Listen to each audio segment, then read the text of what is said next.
now. So majority of people who lived in Syria were Sunnis. But the rulers in Syria are Alawites. Alawites is another branch of the same Shia beliefs. They're in some ways they are even more deviant in the sense that they have adopted beliefs that are not even acceptable by Shias in one way or the other.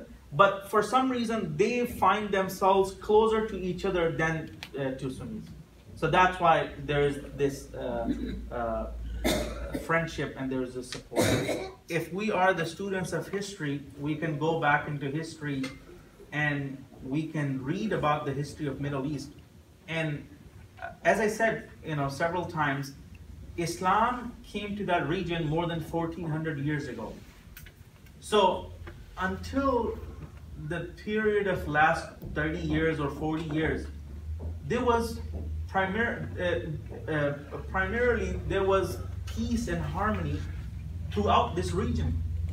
Even in Palestine, before 1940s, everyone lived together in peace and harmony. Everyone defended each other. Everyone lived in peace, and there was all this going on, and there were no wars like that because people understood each other, and people wanted to make the world a place of peace for all.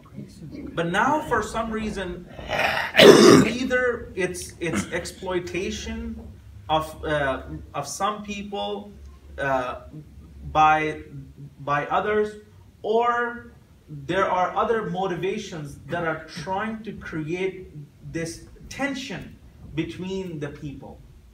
And that's what causing all this turmoil throughout the world, in Africa, in Middle East, and other places. But so would you say that some of the conflict then that's happening now is basically because the world has become so small, and this modernization seems so at odds with some people's interpretation of the Quran? No, that's not true. My understanding is that some people are benefiting from that. There are always some beneficiaries in these exploitations. We don't know who those beneficiaries are, but some people are making profit by having these wars, by having these tensions, by having these turmoils. So until we don't find out who those people are, they will try to, they will try to continue to create these issues because they are profiting from that. And the people like these have always existed. In old times too, it was not as visible. But now we have media, we have TV, we have internet, we have Twitter, we have social media. So even the small thing becomes amplified and it becomes known throughout the world. So there is a magnifying effect. There is a very significant effect of whatever happens. In old days, these things used to happen, and people used to make profit off of that. People used to benefit from that, but they were on small scales. So I personally believe that whatever is happening in Iraq, or whatever is happening in Syria, or in other places, wherever there's a turmoil, someone is trying to instigate these problems. So even the problems that exist between Shias and Sunnis, those are the problems that do not exist because they have a difference of belief or they have a difference of practice. Someone is trying to make them fight. And one of my teachers in Pakistan, he saw that firsthand. So there was some event going on that was primarily by the Sunnis, and one car came and they opened the windows and they started shooting at people. And then they ran away. The car ran away. And then they went to another place, the same car, and there was an event that was probably mostly attended by the Shia people, and they started shooting at those people as well. So what they were trying to do, they were trying to create this tension between Shias and Sunnis. So Sunnis would think that Shias did that, and Shias would think Sunnis did that. And now this is someone who didn't have anything to do with any of these groups. That's what was happening, and that's what's happening in Pakistan as well. Where my grandparents lived in Pakistan, we had Shia families living next door and in front of our house. You know, we had very good relationships. My grandfather used to tell me that they never had any problem. They had their celebration. My grandfather and his family had their celebration. But their friendship was above and beyond all those disagreements and all those differences. They never, even in their wild imagination, thought of insulting each other or fighting with each other or something like that. But there are elements, there are those people who are trying to create that tension that does not exist. To that and to make it to make us a more hospitable. Great questions. To the first question, I would say that it is our responsibility as Muslims to make ourselves known to our neighbors, make ourselves known to other people, introduce ourselves. So our job becomes harder to go out and meet people and spare time for that purpose. Become more social, become more active in the communities, and obviously that's the first step that has to come from Muslims. Other people, you know, they just welcome you when you take the first step. So our responsibility is greater in that sense that we need to expose ourselves. Muslim population in America is very small. I think there are a little over 3 million or 4 million Muslims who are living throughout America in a population of over 300 million Americans. So it's a very small population, but we need to let ourselves get exposed to others so people know who we are, what we do, what we believe in. And you know, the mosques that we have, the mosques are not the sleeper cells. The mosques are, you know, that's what some people believe in. You know, some people who only, you know, watch those videos where it says that the mosques are the sleeper cells and mosques are the places where they have bombs and where they have guns and things like that. I have not seen a single mosque which has even one gun. Forget about, you know, having a bomb or something like that. Branches are the branches of the law. And those are based on the different interpretations. Just like in any book of law, there could be different interpretations. So in Islamic law as well, the two sources are the divine sources, which is the Quran, the primary source, and the second source is the practice of our Prophet Muhammad, peace be upon him.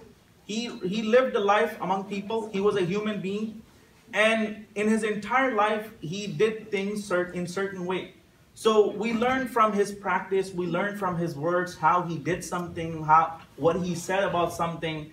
And from there, we derive the law. And then the scholars, the jurists, they interpret that same law sometimes based on their own understanding in a different way. So that gives us flexibility. In Islam, we have a lot of flexibility on many issues. So if one thing is not working for us, we go out and we look for another interpretation.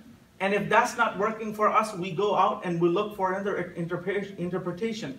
So we have the meetings and the bodies of scholars throughout the world, the top scholars who meet regularly to discuss different issues.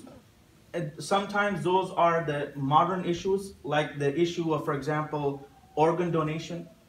In old days, there was no concept of organ donation, but in modern times, there is this need and there is this concept of organ donation. if we are the students of history, we can go back into history and we can read about the history of Middle East.